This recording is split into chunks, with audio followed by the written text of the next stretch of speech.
Al-Quran datang di abad ke-7 menyatakan kepada kami umat Islam, jangan Islam yang umat Islam yang ada di Indonesia deh, yang ada di zaman Nabi Muhammad, yang jahil, yang kepadanya tak ada Nabi diutus, yang padanya tak ada kitab suci. Disampaikan Al-Quran kepada mereka. Apa narasi Quran?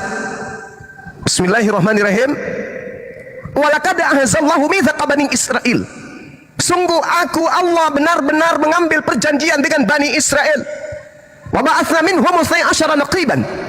Dan aku Allah pencipta langit dan bumi telah mengangkat 12 orang pemimpin di antara mereka. Orang-orang Quraisy, orang-orang Arab, umatnya Nabi Muhammad yang bakal jadi umatnya pada saat itu hanya bisa usap dada. Oh, lagi-lagi Israel terus, Bani Israel, Bani Israel. Mentang-mentang kita ini jahiliyah, hidup di zaman yang tidak ada peradaban, kita nggak pernah dianggap. Pencipta kita hanya memuliakan, hanya mengagungkan kemudian Bani Israel. Lalu Allah mengatakan, wa qala Allahu inni ma'akum. Semakin terenyuh hati orang-orang jahiliyah. Malah pencipta kita bersama dengan Bani Israel, sementara kita hanya bersama dengan berhala-berhala yang tak sanggup apa-apa ini. Tapi Allah menghibur dengan diutusnya Nabi Muhammad, bukan menghibur hanya kepada bangsa alam semesta. Ayat selanjutnya mengatakan, ya ahlal kitab, wahai ahli kitab yang tadinya aku bersama dengan kalian, yang tadinya aku utus 12 raja pemimpin di tengah-tengah kalian. Qad ja'akum rasuluna. Kembali kepada yang tadi Al-Quran surah Ali Imran ayat 81. Allah membuat berita bahwa perjanjian agung akan mengutus seorang rasul penutup. Rasuluna yubayyinu lakum katsiran mimma kuntum tukhfuna minal kitab wa ya'funa an katsir. Qad ja'akum minallahi nur wa kitabum mubin. Wahai ahli kitab, yang dimaksud di sini adalah yang tadi, yang 12 suku ini yang dikasih kemudian kemuliaan. Allah bersama dengan dia sampai kepada tetes-tetes terakhir Yesus. Jalan kebenaran yang percaya akan selamat bla bla bla bla bla sampai pada titik itu. Meskipun pada akhirnya ajaran Yesus pun kemudian dipalingkan kembali. Lalu Nabi Muhammad diutus sebagai rasul dalam perjanjian Bait Raba, perjanjian agung yang tadi, seorang rasul kepada bumi ini datang. Apa kata Allah kepada Bani Israel? Ya ahlal kitab, qad ja'akum rasuluna yubayyinu lakum katsiran mimma kuntum tukhfuna minal kitab wa ya'funa an katsir. Anda mengatakan mana Nabi Muhammad mengatakan akulah jalan, akulah jalan. Bang, jalan untuk Bani Israel setelah Nabiku datang itu sudah tertutup. Udah tertutup, gak ada lagi. Malah mereka diajak, diperintahkan untuk ikut kepada Nabi Muhammad. Ini ayatnya.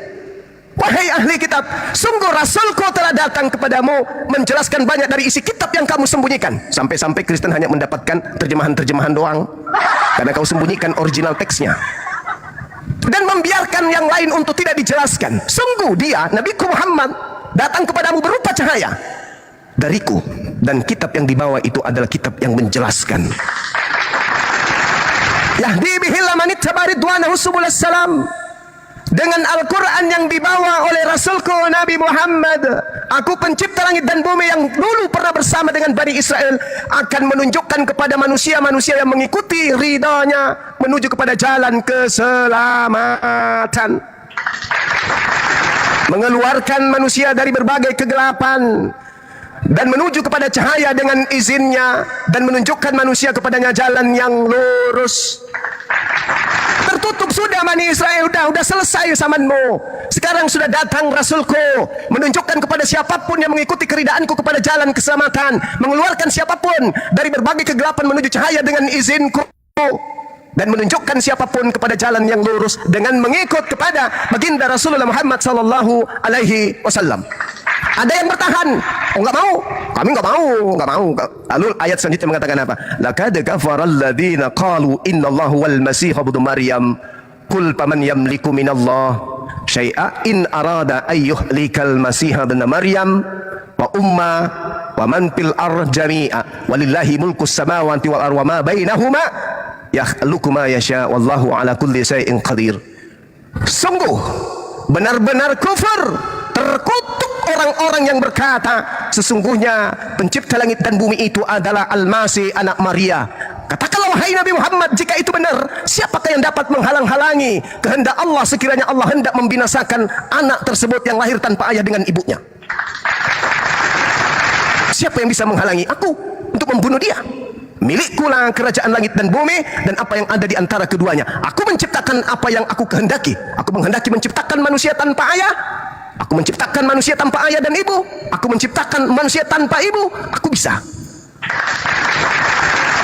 Walillahi mulkus samawati wal ard wa ma bainahuma yakhluqu ma yasha. Apapun bisa aku ciptakan seperti apa yang aku kehendaki. Itulah yang terjadi.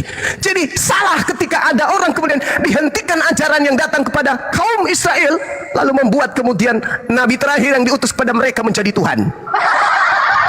Sedangkan yang punya kaum yang padanya diutus seorang nabi yang lahir tanpa ayah justru diminta untuk beriman kepada Nabi Muhammad, sebab Nabi Muhammad datang menunjukkan jalan kepada keselamatan, mengeluarkan manusia dari kegelapan, menunjukkan manusia kepada jalan yang bercahaya, dan menunjukkan kemudian manusia pada jalan yang lurus.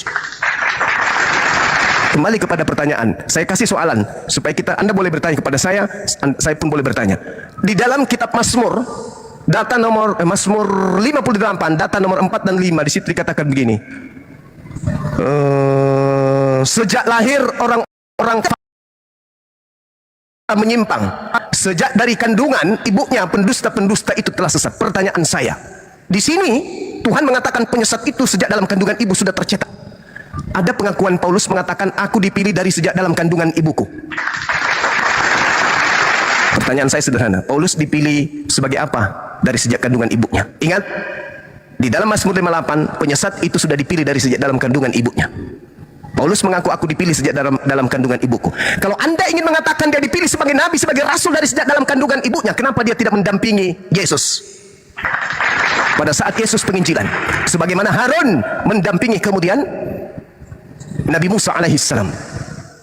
Kenapa Paulus yang dipilih dari sejak dalam rahim ibu sebagai nabi dan rasul tidak benar yang dikatakan Mazmur 58, penyesat sudah dipilih dari sejak dalam kandungan ibunya? Silakan Anda jawab sekali lagi.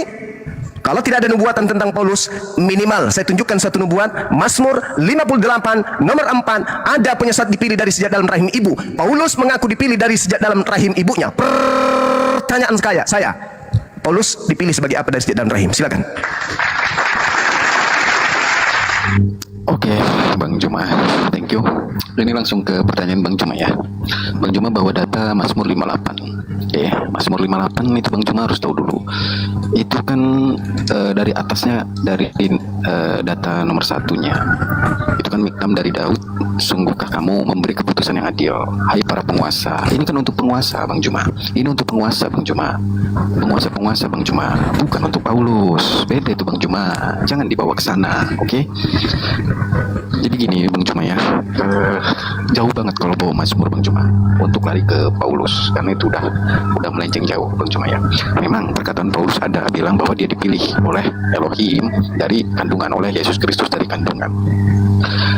Gini Bang Juma ya, Paulus datang itu memang sudah tidak ini lagi ya, karena memang itu pada saat pertobatan dia ya, karena itu dia bertobat setelah bertemu Yesus di padang gurun. Kalau sebelumnya ya memang dia pembunuh ya, saya akuin dia pembunuh. Cuman gini Bang Juma ya, kita masih bahas tentang kenabian. Oke, kita sandingkan Nabi Muhammad dengan Yesus ya. Saya bilang Bang Arum, mic-nya dikondisiin Bang. Mic-nya makin jauh, terus jangan terlalu dekat ke Oke, udah aman ini?